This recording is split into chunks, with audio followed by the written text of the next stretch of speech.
Gue dapat komplainan dari customer gue, katanya tuh mesinnya berisik. Nah ini Vario ini tuh dulu pernah turun mesin di bengkel gue 1 bulan yang lalu, tepatnya tuh di bulan puasa. Dan sekarang konsumennya tuh ngeluhin mesinnya berisik. Jadi dia datang ke bengkel gue, bang ini kok mesin gue berisik ya bang ya. Wah gue udah gak nyaman banget bang, ini suaranya tuh udah parah banget. Nah gue cekin, itu ternyata bener suaranya tuh berisik banget. Dan suara yang paling berisik itu mengarah di bagian CVT. Nah langsung CVT gue buka teman-teman. Nah jadi bener dugaan gue itu ada di bagian CVT. Jadi buat bagian pulinya tuh ini udah botak teman-teman, nggak punya gigian, ompong. Nah seharusnya dia tuh berbentuk gigian seperti ini. Jadi gigian kipas puli sama gigian kerk asnya itu dia saling bertemu. Nah karena ini udah botak, jadi nggak mengunci teman-teman gitu. Nah, terus lo tanggung jawab bang, kan ini CVT lo yang masang-masangin. Jadi kalau buat bagian CVT itu bukan gua yang masang-masangin ya. Mungkin pas motor dibongkar itu gua yang masang-masangin. Cuman pas motor udah diambil itu sama si ownernya tuh dibongkar ulang teman-teman buat bagian CVT-nya. Jadi ownernya tuh mau mudik ganti kirian, ya kan. Nah pas ganti kirian itu dia nge-WA gua, bang ini kayaknya puli gua ketuker dah sama lu. Soalnya puli gua itu Spetro bang, ada bacaannya Spetro di sini gitu. Jadi ada bacaan Spetro laser gitu teman-teman di sini ya kan. Nah gue langsung dong ke Shopee, gue buka puli Spetro. Nah terus gambarnya gue SS, gue kirimin ke dia. Itu bang tuh, lu lihat kan tuh bacaannya tuh yang gue buletin tuh ya kan. Itu pas awal beli emang ada bacaannya. Cuman kalau misalkan udah dipakai itu pasti dia bakal hilang, kegesek-gesek penbel. Soalnya kan dia makan cuma laser. Maksudnya ada gambar yang di sini ya bang ya? Iya bang, soalnya pas gua beli itu ada bacaannya. Tapi ini pas gua bongkar kok nggak ada. Kayaknya ketuker bang sama motor lain. Alasan dari konsumennya tuh begitu teman-teman. Nah langsung lah gua telepon. Soalnya kan kalau di ngetik gitu kan ribet juga ya teman-teman. Langsung gua telepon biar enak ngomongnya. Gini ya bro ya, gua telepon dia. Gini ya bro ya, emang ada kalau misalkan kita beli Spetro itu ada bacaannya, tulisannya Spetro di sini. Laser. Cuman kalau misalkan lu pakai itu puli, itu nanti bacaannya tuh bakal hilang. Kenapa bisa hilang? Karena kegesek-gesek penbel. Jadi tulisannya tuh kegerus, jadi hilang. Oh begitu ya bang ya? Iya begitu bro. Nah, gua tahu karena ownernya tuh bilang seperti itu teman-teman. Makanya gua tahu buat bagian kirian tuh udah bukan bekas bongkaran gua lagi, tapi bongkaran si ownernya gitu. Nah, kalau ini kesalahan pemasangan dari si ownernya. Kenapa bang dia salah masangnya? Ada apa dia masangnya nggak bener gimana? Nah, jadi pemasangnya itu dia nggak balance teman-teman, nggak presisi. Jadi baut sama dia tuh udah dikencengin duluan. Jadi harusnya gigian kipas ketemu sama gigian kipas ini harusnya ketemu. Itu belum ketemu sama dia baut udah dikencengin.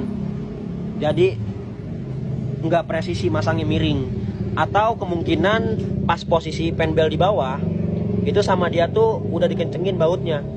Jadi as ini tuh harusnya bertemu dengan bosing. Nah berhubung penbelnya ada di bawah, itu belum ketemu bosing tapi udah dikencengin bautnya. Makanya buat bagian ininya tuh rusak teman-teman, nggak ngunci dengan sempurna. Makanya yang kalah tuh dua-duanya. Buat bagian puli gigiannya botak begini, buat bagian kerk asnya juga sama botak juga gitu. Nah jadi si ownernya ini masih hoki ya teman-teman. Masih hokinya gimana? Ini motor udah dibawa ke Pantura itu aman-aman aja. Nah pas dia udah balik dari Pantura, udah balik ke sini, baru motornya tuh ngadat. Ininya udah gak kuat teman-teman. Nah jadi berisik. Berisiknya tuh gara-gara buat bagian kipasnya tuh dia mentok ke bagian CVT gitu. Nah gue nanya ke si ownernya, lu masangnya gimana bang? Sebenarnya bukan gua sih yang masang bang, itu abang gua yang masang. Nah jadi buat bagian CVT juga gue sebenarnya udah agak curiga bang. Dimulai dari pas dia ngencengin baut ini. Ini kan harusnya kalau kita masangin bautnya itu kan harusnya kan masih nyisai bang ya. Ini bautnya masih ke depan. Nah gue bilang ke abang gue, bang itu kayaknya belum masuk udah bautnya. Coba kencengin lagi. Udah percaya sama gue udah. Nah ternyata belum masuk teman-teman. Jadi yang masang tuh abangnya gitu. Ya mungkin dia lagi sedang berdebat teman-teman sama abangnya gara-gara abangnya nih gini. Ya gue nggak tahu ya teman-teman. Yang penting ini bukan kerjaan gue. Nah ownernya juga nanya ke gue, terus ini gimana bang? Apa gue beli kipas yang baru ya? Nah gue kasih penjelasan ke si ownernya kalau misalkan dia beli kipas yang baru, itu nanti jangka panjangnya tuh gue nggak bisa jamin awet apa enggaknya teman-teman. Soalnya nanti pasti rusak lagi. Kenapa rusak lagi? Buat bagian gigi kerakasnya udah botak. Jadi kalau misalkan dipasang kipas baru, itu tetap dia nggak bakal bisa ngunci. Bisa jalan, motor nggak berisik, tapi nggak bakal kuat lama gitu. Jadi kalau misalkan mau nanti ganti kerkas gitu. Cuman ganti kerkasnya nggak usah yang baru. Kemarin kan habis ganti stang seher juga kan. Sayang, masa iya stang seher udah baru beli kerkas baru, sayang gitu. Gue bilang cari copotan aja bang gitu, cari copotan. Cuman lu sabar, namanya barang copotan itu kan nggak langsung ada, kita nyari-nyari dulu. Oke dah bang, atur aja. Nah ini sekarang udah gua ganti teman-teman. Buat bagian gigiannya juga udah aman. Jadi tergantung pemasangan ownernya. Kalau misalkan dia masangnya masih begitu ya kan, atau abangnya yang masih masang nggak dirubah cara pemasangannya, ini nanti bakal rusak lagi. Nah sekarang kita tes motornya, kita hidupkan apakah kerjaan gua yang kemarin pas turun mesin itu mesinnya masih berisik apa enggak teman-teman. Nah sekarang kita nyalakan, ini kotak posisi on. Nah kilometernya juga ini udah pernah tamat ya teman-teman, motor capek. Dihidupkan juga ringan, nggak susah. Nah bisa didengarkan sendiri kan, buat bagian suara mesin tuh adem.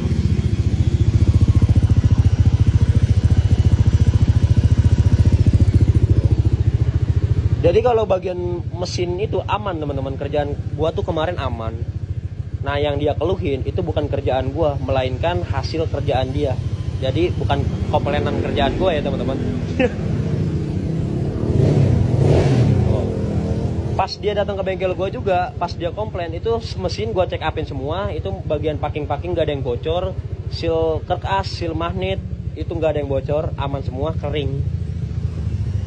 Jadi dia ngeluhin bukan kerjaan gua, kerjaan dia sendiri.